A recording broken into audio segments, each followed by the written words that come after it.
Today's project is fixing a water leak.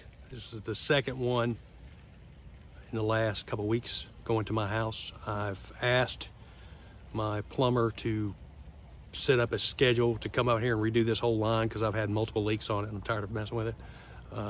It's old blue solid, not solid, well, it's a tubing. It's no joints. It's just, well, there's a lot of joints now. It didn't used to be, but there's a lot of joints now because I've had it fixed many times. So anyway, it's a solid pipe from my house, which is where I'm standing basically, down to that little building way down there, sort of to the right of the tractor. That's the well house. The well just feeds the pond, but the pipe that feeds the campground runs through there and splits off and feeds up here, and then another section of the campground. And it's all like steel pipe. A lot of the joints in there it leaves as PVC and this flex pipe that comes up to my house. But in that room itself, they just connect it to everything, and so it's old pipe, and I want to get all that redone. So I've already talked to my my plumber, the guy I work with most times, and we just got to set up a schedule for him when he has some time to come out and redo all that. I'm getting rid of all that and making it all PVC and putting in some new shut-offs to hopefully keep from having a problem. I already had a leak in there one time and had it repaired. I'm just ready to get rid of that stuff and go to PVC. But anyway, today we're repairing a leak. It's right there beside the house, that old blue tubing. I'm assuming, I think this house was built in the 80s. So, you know, it's been there a long time, and it's finally, his life expectancy must be over. So I'm gonna stop for a second and spin around. Hold a second.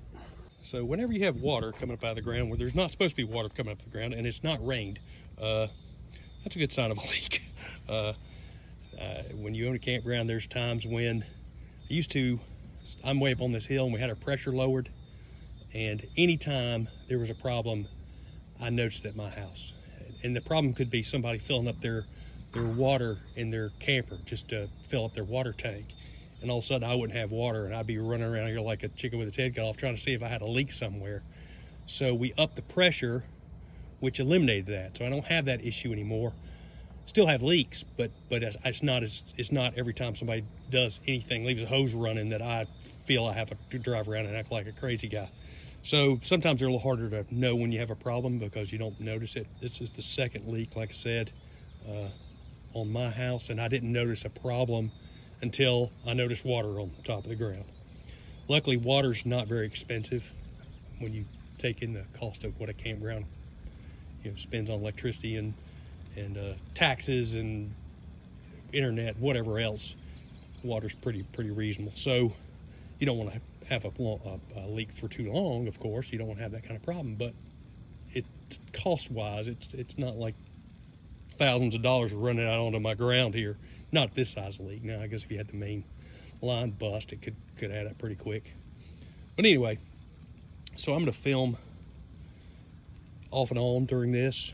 I'm going to get ready to start digging, and you got to probe sort of gently. You don't want to tear the line all to pieces, so you sort of, and you don't know exactly where it is. If you could run a wire, if you plan your new system and run a wire with it, like a piece of copper wire or something in the same ditch, you could maybe know exactly where your line is going. None of that was done this way, so I don't know exactly where my line is. I have a ballpark. So you sort of dig, probe with a shovel to try to find the ditch line or your pipe, and see, you dig a little bit, see where the water's bubbling up at, and work your way towards it. But you don't want to go too crazy because you don't want to have to fix 10 feet of pipe. You just want to fix a foot of pipe. Anyway, so that's the goal, and so I'll show you on and off. That was pretty shallow. It wasn't leaking very bad, but I think I hit it. Anyway, I saw it for a second. I'm digging a ditch now, let it drain out so I won't have such a mud hole. But anyway, yeehaw. Okay, so at this point, I'm going to have Evan slow the water down a little bit so I can make sure I'm not sucking dirt in, and pump all that out. Get to where the water level's where I can see it, then have him shut it off all the way, and then I think I can be able to repair it. I'll cut that, that's an old splice. I'll cut that out and put a piece of that new piping and a splice on each side. I think that'll take care of me for now. This is a temporary fix. Now, it appears I hit my internet cable. Used to be a phone, telephone, but it's not. I don't have a phone anymore. But I think that maybe my internet may be down. But you know, you got to do what you got to do. So I'll call them out and have them fix that at some point. Probably I'll call them today. I don't know when they'll get out here.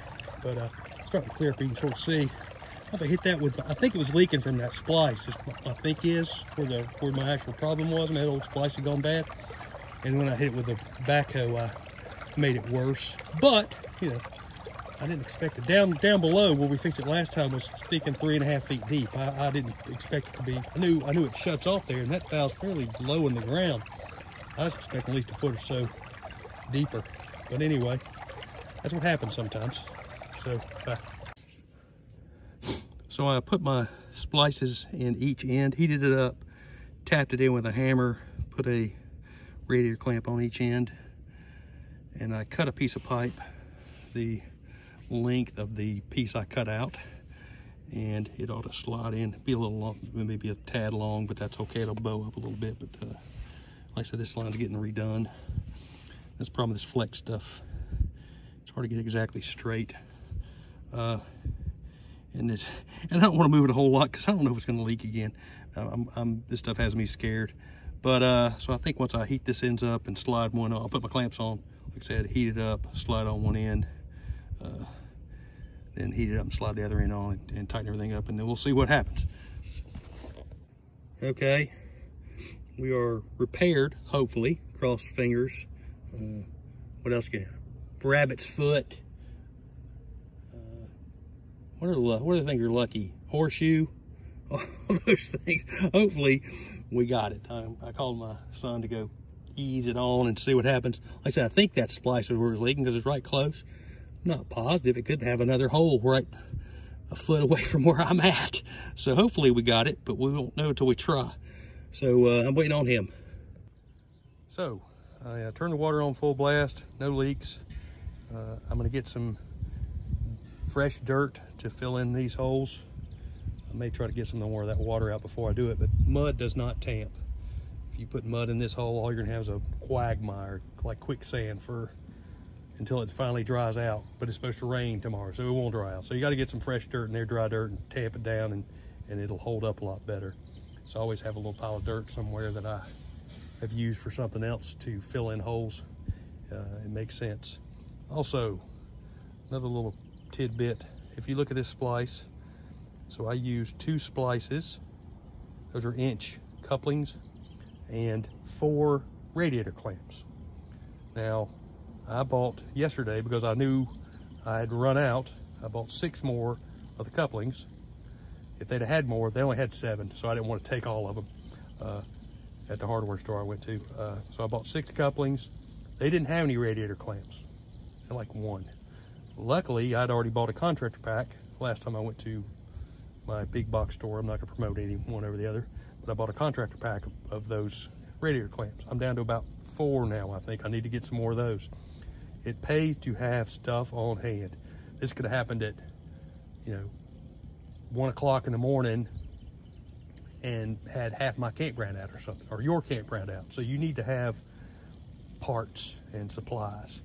And it's hard to know. This thing has been built, like I said, built in the 70s, and I got all kind of different kind of pipe and different sizes and different things, and some of it I don't even know what I have till I dig it up and figure out what I got to fix it with. So in that case, it's hard to have everything. But if you know that you have inch pipe, is what this is, then you need to have repair stuff for inch pipe. Get it, have it, know where it is. So I needed a torch to heat the pipe. I needed a hammer to drive those little splices in, and the proper clamps and splices, and the socket to do the radiator clamp. That's about too much. Everybody has those. Oh, cutters, pipe cutters. So get those things and have them on hand. This is sort of a PS, I guess. PS to my last little bit there. This is the type of repair I had been using, and it was working fine. It's worked in multiple places but that's not what they use, and I figure they do it for a living. I'm just a shade tree plumber. They call I know they do that for mechanics as a shade tree plumber thing, but anyway, that's what I am. But these have been working, and I didn't actually see this was my leak, But when I saw it, when I was digging, I figured, okay, well, that's probably what it was. Now, I created a worse leak when I hit it with my, there you go. I created a worse leak when I hit with the backhoe, but I didn't expect it to be that shallow. So there's a little tidbit. You never know how deep your pipe is. But anyway, those worked for a long time, and this was not leaking bad. I just had a leak, and I figured I better go fix it before it got worse, and I had to do it at, like I said, in the last little bit, 1 o'clock in the morning. I don't want to do that. So today was a good day to fix it. So it took a little more time and a little more material. If it had been right in that splice as possible, I could have taken that apart and put that fitting, that ribbed fitting in between there, and the clamps, and put it right back together, and I might have been fine, but that's not what happened. So anyway, I still have some of these things, and they may work better on a PVC. It's more of a solid pipe. Maybe that's the issue. But anyway, the plumber, when he came out the other day when I had problems, he used those ribbed fittings, which are, where are they? I got some. Hold a minute, right here. I don't know if I showed. There, these ribbed fittings right there. Yeah, I got these at the hardware store. They're pretty pricey, but I like my hardware store. They know, when you go to a hardware store, normally those people know what they're talking about, and they help you. You go to a Lowe's or a Home Depot, sometimes those folks know, sometimes they don't. Sometimes you can find help, sometimes you can't. Things are in the wrong bins. These guys walk over, oh, here's what you need. This right here, take this and this and this, and boom, and you're done. Now, it costs a little bit more, but I mean, sometimes you pay what you get for. So anyway, so I bought 6 of those fittings and some tubing. Now it was $50. I probably could have got a lot cheaper at Lowe's. No denying, or Home Depot, either one of those. But I'd have been looking for it and find it and search, and sometimes they have it, sometimes they don't. It's just a headache. Anyway,